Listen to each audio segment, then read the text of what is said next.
Good morning to all my legal viewers. आज हम supreme court की एक लेटेस्ट जजमेंट के बारे में डिस्कस करते हैं, जिसमें सुप्रीम कोर्ट ने gift deed versus will means gift deed या विल, इन दोनों में से कौन सा बेटर टाइटल है, क्लैरिफाई किया है। सुप्रीम कोर्ट ने इस केस के थ्रू अपनी गाइडलाइंस दी एंड क्लैरिफाई किया कि किन कंडीशन में विल को वैलिड माना जाएगा और किन कंडीशंस में गिफ्ट डीड को वैलिड माना जाएगा।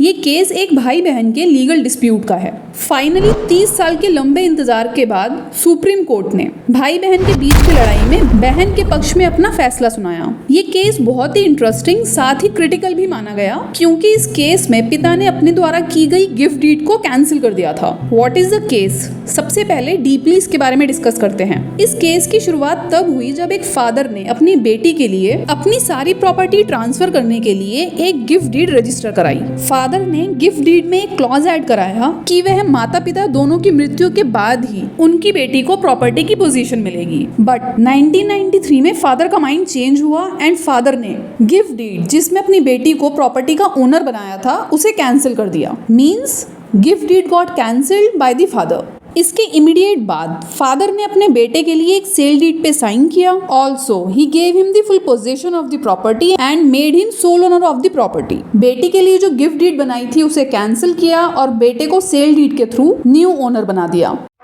30 साल की कानूनी लड़ाई के बाद बहन ने पिता की संपत्ति जीती। सुप्रीम कोर्ट ने गिफ्ट डीड बनाम वसीयत को स्पष्ट किया। सुप्रीम कोर्ट ने अपने फैसले में वसीयत और गिफ्ट डीड या सेटलमेंट के बीच अंतर को स्पष्ट किया। कोर्ट ने इस बात पर जोर दिया कि यह पता लगाने के लिए कि कोई दस्तावेज वसीयत है या उपहार, मुख्य कारक संपत्ति का निपटान है। यह आकलन करना महत्वपूर्ण है कि संपत्ति या संपत्ति में हित वर्तमान समय में लाभार्थी को हस्तांतरित किया गया है या यह केवल सेटलर्स की मृत्यु के बाद ही हस्तांतरित किया जाएगा।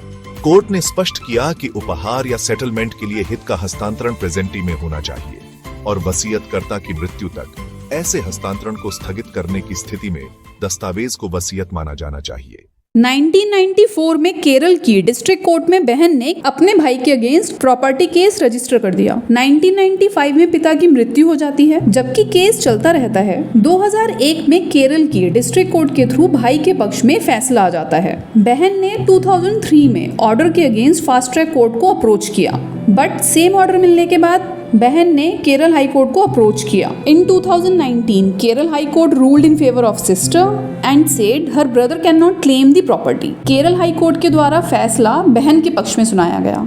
अब केरल हाई कोर्ट के अगेंस्ट भाई ने फाइनली 2023 में सुप्रीम कोर्ट में केरल हाई कोर्ट का ऑर्डर चैलेंज किया, जिसमें सुप्रीम कोर्ट ने अपने फैसले में हाई कोर्ट के फैसले को बरकरार रखते हुए वसीयत means will and gift deed दोनों के बीच का डिफरेंस क्लैरिफाई किया। दोनों साइड की पार्टीज के एडवोकेट्स ने बहुत ही इंटरेस्टिंग पॉइंट्स लाइमलाइट किए। ब्रदर की साइड के एडवोकेट ने अपने पॉइंट्स में कहा, जब फादर ने 1985 में विल बनाई थी एंड विल को कैंसिल किया जा सकता था, मींस विल और डीड को कैंसिल करना वैलिड था।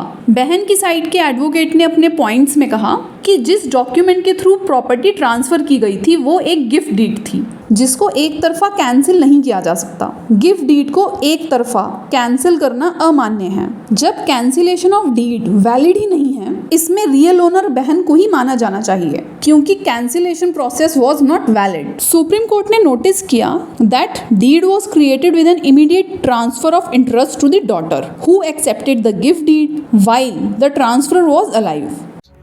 कोर्ट ने स्पष्ट कहा कि उपहार को मान्य करने के लिए कब्जे की डिलीवरी अनिवार्य शर्त नहीं है। दस्तावेज को पंजीकृत करना सामग्री को त्यागने और दस्तावेज को उपहार के रूप में मानने का एकमात्र आधार नहीं हो सकता है, सिर्फ इसलिए कि कानून के अनुसार वसीयत को पंजीकृत करने की आवश्यकता नहीं है। न्यायालय ने उपहार विलेख और समझौते के बीच अंतर को और स्पष्ट किया। कोर्ट ने कहा कि उपहार वह होता है जो स्वेच्छा से बिना किसी प्रतिफल के दिया जाता है। उपहार को वैध होने के लिए इसे दाता के जीवन काल में स्वीकार किया जाना चाहिए और यदि उपहार अचल संपत्ति है तो इसे पंजीकृत होना चाहिए। यह ध्यान रखना महत्वपूर्ण है कि कानून के तहत उपहार को वैध माना जाने के लिए स्वीकृति की आवश्यकता होती है, लेकिन कब्जा अनिवार्य नहीं है। हालांकि जब कोई चीज प्यार और देखभाल से स्वेच्छा से दी जाती है, जहां संपत्ति के अधिकार तुरंत हस्तांतरित हो जाते हैं, जबकि दाता हस्तांतरक के जीवन हित को सुरक्षित रखा जाता है तो इसे समझौता माना जाता है। कथित तौर पर न्यायालय ने पाया कि गिफ्ट डीड बेटी को इमीडिएट ट्रांसफर ऑफ इंटरेस्ट के साथ बनाया गया था, जिसने उपहार को तब स्वीकार किया जब ट्रांसफरर हस्तांतरक अभी भी जीवित था।